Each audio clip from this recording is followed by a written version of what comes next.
فارسی رضی اللہ تعالیٰ عنہ کو قبول اسلام سے قبل جب ان کے والد نے گھر سے نکال دیا تو وہ حق کی تلاش میں ایک پادری کے پاس پہنچے اور اس کی خدمت کی۔ جب وہ مرنے لگا تو اس نے کہا، کوئی ایسا شخص نہیں جس کے پاس میں تجھے بیچ سکوں، تم گموریا چلے جاؤ، وہاں ایک پادری خدا رسیدہ ہے۔ پادری کی موت کے بعد آپ گموریا چلے گئے اور دوسرے پادری سے ملے، پھر اس پادری کی خدمت کی۔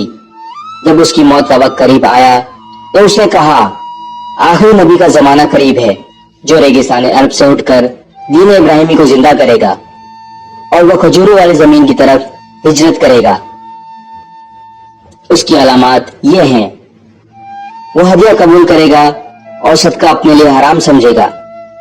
اس کی دونوں شانوں کے درمیان مہر نبوت ہوگی۔ اگر تم اس سے مل سکو تو ضرور ملنا۔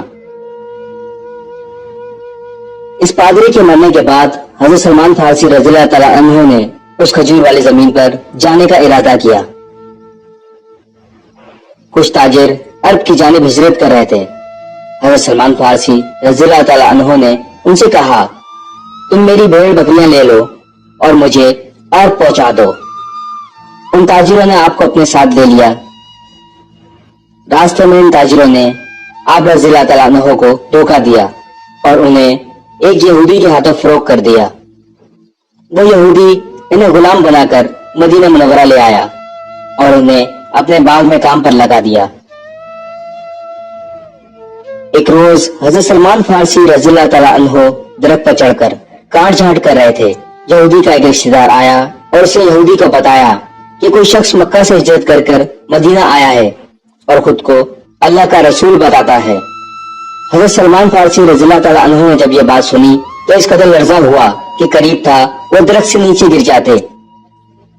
حضرت سلمان فارسی رضی اللہ تعالیٰ عنہ پادری کی بتائی ہوئی نشانیاں دیکھنے کے لیے آپ صلی اللہ علیہ وسلم کی خدمت میں کچھ کھجوریں صدقہ لے کر پہنچے تو آپ صلی اللہ علیہ وسلم نے صدقہ لینے سے انکار کر دیا اور صدقہ صحابہ کے سپرد کر دیا۔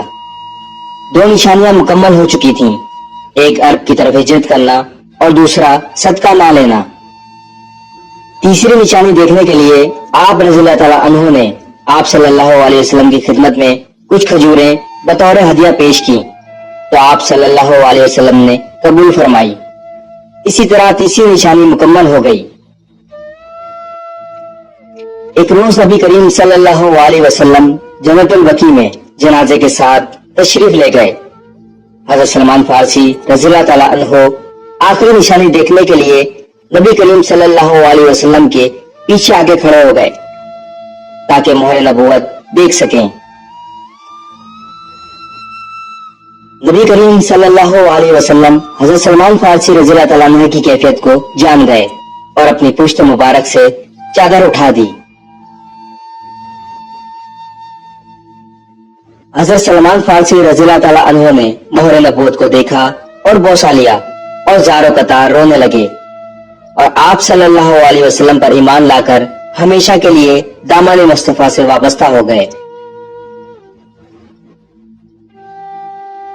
حضرت سلمان فارسی رضی اللہ تعالیٰ عنہ ان صحابہ اکرام میں شامل ہیں جن کو نبی کریم صلی اللہ علیہ وسلم نے جنت کی بشارت